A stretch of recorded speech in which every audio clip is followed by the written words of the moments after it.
നമസ്കാരം, എല്ലാവർക്കും പ്രവാസി മലയാളിയിലേക്ക് സ്വാഗതം. വിവിധ ഗൾഫ് രാഷ്ട്രങ്ങളിൽ മഴ മുന്നറിയിപ്പ് നിലനിൽക്കുകയാണ്.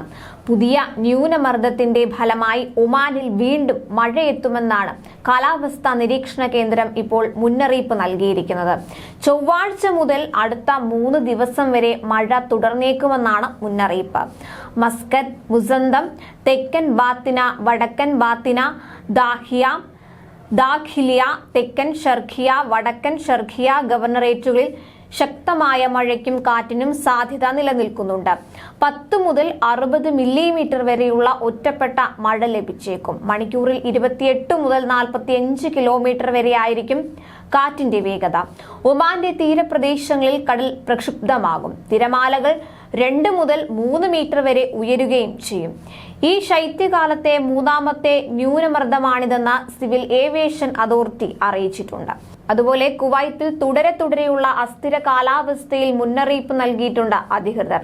അടുത്ത ദിവസവും മഴ തുടരുമെന്നും തണുപ്പ് കൂടുമെന്നും കാലാവസ്ഥാ കേന്ദ്രം അറിയിച്ചു. രാജ്യത്ത് പരക്കെ പെയ്യുന്ന മഴ ചൊവ്വാഴ്ച വരെ തുടരുമെന്നാണ് കാലാവസ്ഥാ നിരീക്ഷണ കേന്ദ്രത്തിന്റെ മുന്നറിയിപ്പ്. അതിർത്തി പ്രദേശമായ സാൽമിയിൽ ശക്തമായ മഴയാണ് രേഖപ്പെടുത്തിയത്. രാത്രി സമയങ്ങളിൽ ഇടിമിന്നലോടുകൂടിയ മഴ പെയ്യുവാൻ സാധ്യതയുണ്ട്. ഈ സാഹചര്യത്തിൽ കൂടുതൽ ശൈത്യമുണ്ടാകുമെന്നും അധികൃതർ പറഞ്ഞു. മഴയായതിനാൽ വാഹനം ഓടിക്കുന്നവർ ശ്രദ്ധിക്കുകയും ജാഗ്രത പാലിക്കുകയും വേണമെന്നും ആഭ്യന്തര മന്ത്രാലയം മുന്നറിയിപ്പ് നൽകിയിട്ടുണ്ട്.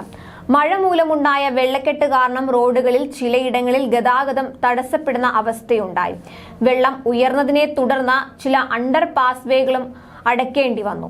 കഴിഞ്ഞ ദിവസം മുതൽ രാജ്യത്ത് മൂടിക്കെട്ടിയ അന്തരീക്ഷമാണ് അനുഭവപ്പെടുന്നത്. അടിയന്തര സഹായം ആവശ്യമുള്ളവർ മന്ത്രാലയത്തിന്റെ 112 എന്ന ഹോട്ട്ലൈൻ നമ്പറിൽ വിവരം അറിയിക്കണമെന്ന് അധികൃതർ അറിയിച്ചിട്ടുണ്ട്.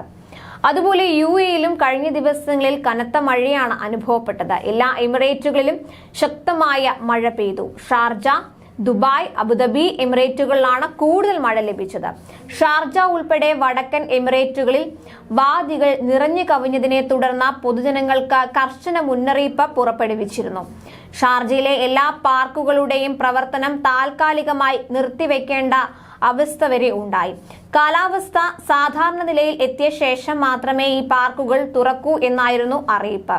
ഷാർജയിലെ റോഡുകളിൽ വെള്ളക്കെട്ട് രൂക്ഷമായിരുന്നു. മലവെള്ളപ്പാച്ചിലിൽ താഴ്വാരത്തെ ചില റോഡുകൾ ഒലിച്ചുപോകുന്ന അവസ്ഥയും ഉണ്ടായി. ശക്തമായ മഴയിൽ ദൃശ്യപരിധി കുറഞ്ഞത് ഷാർജയിലും ദുബായിലും ഗതാഗതത്തിന് തടസ്സം നേരിട്ടു. മണിക്കൂറുകൾ എടുത്താണ് വാഹനയാത്രക്കാർ ലക്ഷ്യസ്ഥാനങ്ങളിൽ എത്തിയത്. കൂടുതൽ പ്രവാസി വാർത്തകൾക്കായി ചാനൽ സബ്സ്ക്രൈബ് ചെയ്യും.